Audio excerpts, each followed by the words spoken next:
जैसा कि आप सब जानते हैं कि गुरु तेग बहादुर जी की शहादत के बाद गुरु जी के दो सिख भाई जैता जी और भाई लखी शाह वंजारा मुगलों की इतनी कड़ी सुरक्षा के बावजूद गुरु तेग बहादुर जी का पावन शीश और धड़ उनके चंगुल से ले जाने में कामयाब हुए थे। भाई लखी शाह ने अपने घर को आग लगाकर गुरु जी के पावन धड़ का अंतिम संस्कार किया था और भाई जैता जी लगातार 5 दिनों का सफर तय करके मुगलों से बचते बचाते गुरु तेग बहादुर जी का पावन शीश उनके पुत्र गुरु गोबिंद सिंह जी को अनंतपुर साहिब में सौंप आए थे। पर शायद ही कोई जानता हो कि भाई जैता जी गुरु तेग बहादुर जी के पावन शीश को दिल्ली से अनंतपुर साहिब ले जाने में आखिर कैसे कामयाब हुए, रास्ते में उनके साथ क्या कुछ हुआ, गुरु जी के शीश के साथ वे किन किन स्थानों पर रुके, क्या आज भी वे स्थान गुरु तेग बहादुर जी के यादगार में मौजूद हैं। भाई जैता जी के 5 दिन के दिल दहलाने वाले सफर की ऐसी दास्तां आपने पहले कभी नहीं सुनी होगी। ये वीडियो बहुत इमोशनल होने वाली है, सो आप इस वीडियो को एंड तक देखें ताकि गुरु जी के इतिहास से आप रूबरू हो सके। 11 नवंबर 1675 ईस्वी में जब गुरु तेग बहादुर जी को दिल्ली के चांदनी चौक में शहीद किया गया तो हर तरफ डर और दहशत की लहर दौड़ गई। गुरु तेग बहादुर जी की शहीदी से पहले उनके साथ अनंतपुर साहिब से आए 3 सिखों को बड़ी बेरहमी से मुगलों द्वारा शहीद किया जा चुका था। औरंगजेब के हुक्म अनुसार भाई मती दास जी को लकड़ी के बड़े टुकड़े के साथ बांधकर आरे से 2 फाड़ करके चीर दिया गया। भाई दयाला जी को पानी की उबलती देग पे बिठाकर शहीद किया गया। भाई सतीदास जी को रुई में लपेटकर आग के हवाले कर दिया गया। गुरु तेग बहादुर जी को शहीद करने से पहले औरंगजेब ने उन्हें ढेरों क्रूर यातनाएं दी ताकि गुरु जी इस्लाम कबूल कर ले, जिससे गुरु जी की शरण में आए सारे कश्मीरी पंडित भी मुसलमान बन जाएं। गुरु जी ने मुसलमान धर्म स्वीकार न किया, जिसके बाद इंसानियत की सारी हदें पार करते हुए औरंगजेब ने गुरु जी को शहीद कर दिया। शहादत का वो मंजर भाई जैता जी, भाई गुरदत्ता जी, भाई उदय जी ने भीड़ में खड़े होकर देखा, पर मुगलों की बेतहाशा सेना के आगे वो चाहकर भी कुछ न कर पाए। गुरु जी की शहीदी के बाद तभी उन्होंने एक फैसला किया कि चाहे जितना भी खतरा उन्हें मोल लेना पड़े, पर गुरु जी के पवित्र शरीर की वे बेअदबी नहीं होने देंगे।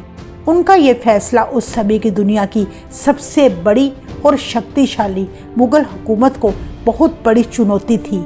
जिस दिन गुरु तेग बहादुर जी को शहीद किया गया उसी रात को दिल्ली के सिखों की एक खास मीटिंग भाई नानू राय के घर में हुई, जिसमें उनके साथ भाई तुलसी, भाई आज्ञा, भाई जैता, भाई गुरदत्ता और अन्य सिख भी शामिल थे। सबसे पहले सिखों ने इस दुखदायी घटना का भारी अफसोस प्रकट किया, फिर एक रणनीति तैयार की कि सख्त पहरे में रखे गए गुरु तेग बहादुर जी के पवित्र शीश और धड़ को वहां से कैसे उठाया जाए और कैसे सत्कार सहित उनका दाह संस्कार किया जाए या अनंतपुर साहिब उनके परिवार के पास पहुंचा दिया जाए। कहते हैं कि गुरु जी के साथ शहीद हुए 3 सिखों के दाह संस्कार की भी योजना बनाई। भाई लखी शाह वंजारा भी गुरु का सिख था जो दिल्ली में ही रहता था। गुरु के सिखों ने भाई लखी शाह को गुरु जी की शहीदी और 3 सिखों की शहीदी की खबर पहुंचा दी। अपनी बनाई गई योजना के अनुसार ये सारे सिख उसी दिन चांदनी चौक की ओर चल पड़े। आधी रात का समय था, हर तरफ सन्नाटा छाया हुआ था। मौसम खराब होने के कारण मुगल फौज बेपरवाह होकर कोतवाली के अंदर सोई हुई थी। तभी एकदम से बड़ा भारी तूफान आने लगा। काली अंधेरी चल पड़ी, आकाश में बिजली कड़कने लगी। उसी अंधेरे का फायदा उठाकर भाई जैता, नानू राय, भाई उदय और भाई आज्ञा गुरु जी के शीश को बड़ी सावधानी से उठाकर कूचा दिलवाली अपने घर ले गए। दूसरी तरफ भाई लखी शाह वंजारा अपने पुत्रों के साथ मिलकर गुरु जी के पवित्र धड़ को अपनी बैलगाड़ी में मुगल सैनिकों से छिपाकर बड़ी सावधानी से अपने घर रायसीना ले गए, जहां आजकल गुरु जी की याद में गुरुद्वारा रकाबगंज सुशोभित है। इसके बाद उसने अपने घर और सारे सामान को आग लगाकर गुरु जी के पावन धड़ का दाह संस्कार कर दिया। लक्ष्मी शाह के घर में आग लगने की खबर जैसे ही कुछ मुगल अधिकारियों को मिली, वे फौरन उसके घर आ पहुंचे, जिन्हें देखते ही लक्ष्मी शाह का सारा परिवार जोर जोर से रोने बिलखने लगा कि उनका सारा घर जल गया, उनका बहुत नुकसान हो गया।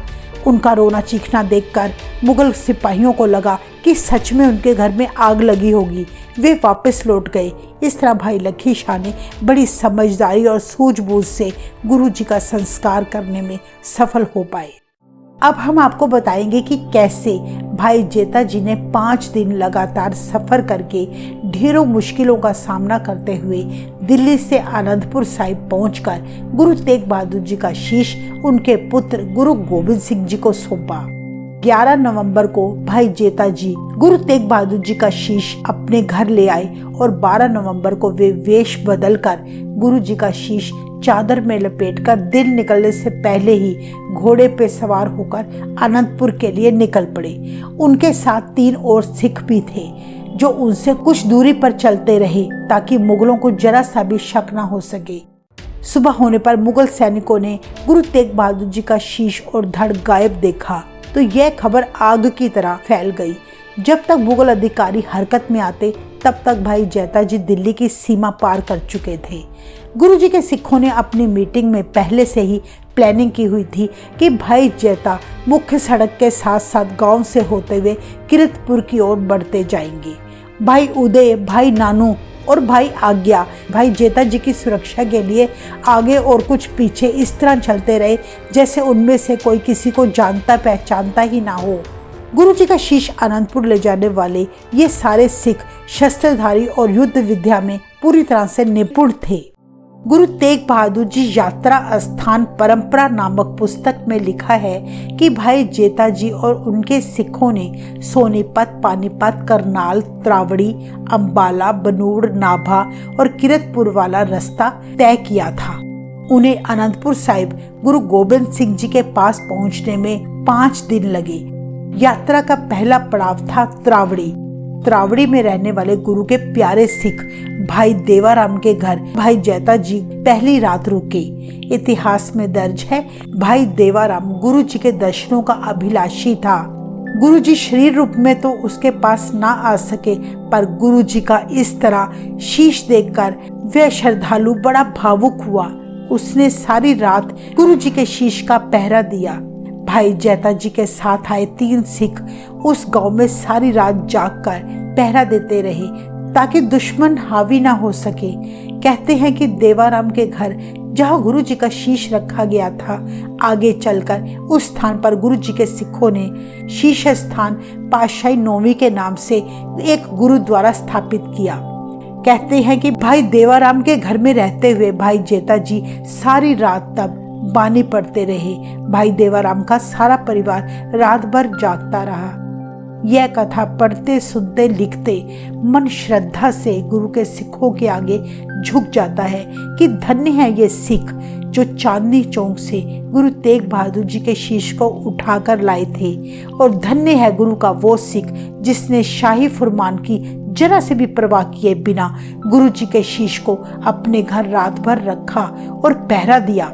अगली सुबह यानी 13 नवंबर को सूरज निकलने से पहले ही भाई जेता जी गुरु जी के पावन शीश को उठाकर आगे की ओर बढ़ गए। भाई जेता जी की यात्रा का दूसरा पड़ाव था अंबाला। यह शहर मेन रोड पर था, इसलिए दुश्मन के हाथों पकड़े जाने का बहुत खतरा था। मुगल सेना अक्सर दिल्ली से लाहौर इसी सड़क से आया जाया करती थी। औरंगजेब पागलों की तरह गुरु के उन सिखों की तलाश में था जिन्होंने गुरु जी का पार्थिव शरीर उठाने की हिम्मत की थी। सो उसने अपनी शक्ति बढ़ाते हुए जगह जगह पहरे लगवा दिए।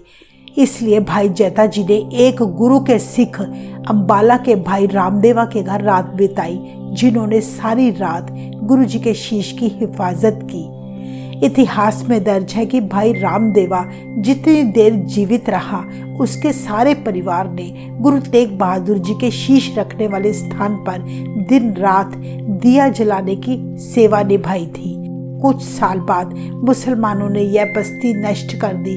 फिर 18वीं शताब्दी में जब सरदार बघेल सिंह ने अंबाला शहर पर अपना कब्जा किया तो उन्होंने गुरु जी के शीश स्थान की सेवा संभाल करते हुए वहां 4 दीवारी बनवा दी। आजकल वहां गुरुद्वारा शीशगंज साहिब सुशोभित है।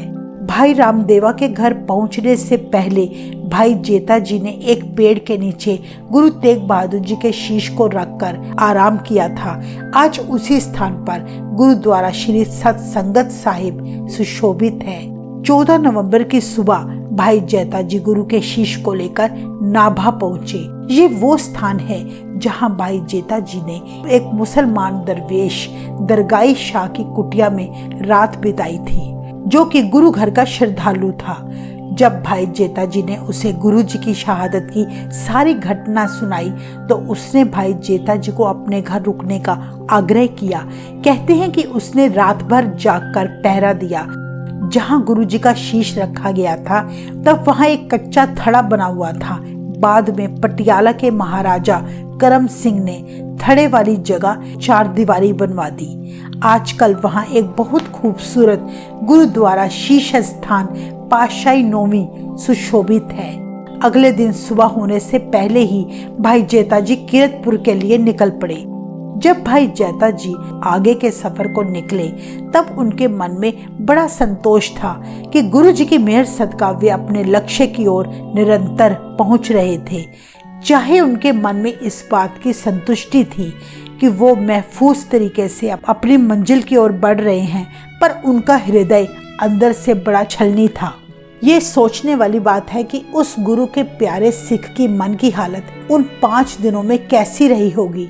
वो कितनी बार अपने प्यारे गुरु के शीश को देखकर टूटे होंगे और हर बार कैसे उन्होंने अपने मन को मनाया होगा। धन्य है सिक्खी और धन्य है ऐसे सिख जिन्होंने गुरु के फर्ज के आगे अपनी जान की परवाह भी न की।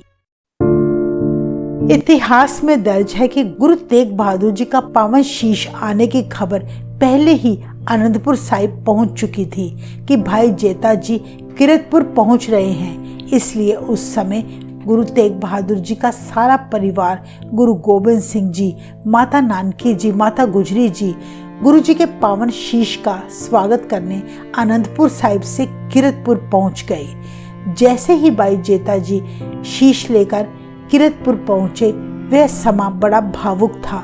सभी के चेहरों पर वैराग, चुप्पी, उदासी थी और सभी की आंखें नम थी। इन सब के बीच 9 वर्षीय गुरु गोबिंद सिंह जी आगे बढ़े और अपने शहीद पिता और 9वें गुरु के पावन शीश का स्वागत किया, जिन्होंने धर्म की खातिर और मनुष्यों के अधिकारों की रक्षा करते हुए अपनी कुर्बानी दी। गुरु गोबिंद सिंह जी ने तब भाई जेता जी को अपने गले से लगाकर गुरु का बेटा होने का मान बख्शते हुए कहा, रंग रेटा गुरु का बेटा। जैसा शानदार कारनामा करके भाई जेता जी आए थे वैसी दिलेरी कोई निडर और स्वाभिमानी बेटा ही कर सकता था।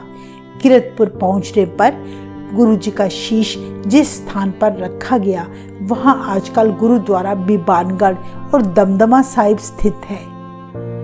कहते हैं कि गुरु जी के परिवार द्वारा तब गुरु तेग बहादुर जी के शीश को एक सजी हुई पालकी में रखा गया और आनंदपुर साहिब ले जाया गया। गुरु तेग बहादुर जी के भाई बाबा सूरजमल जी भी अपने परिवार समेत वहां मौजूद थे। आनंदपुर साहिब पहुंचने पर सारी संगतों ने फूलों से गुरु तेग बहादुर जी के पावन शीश का स्वागत किया। आनंदपुर साहिब के जिस स्थान पर गुरु तेग बहादुर जी के शीश का अंतिम संस्कार किया गया वहां पर गुरुद्वारा शीशगंज साहिब सुशोभित है।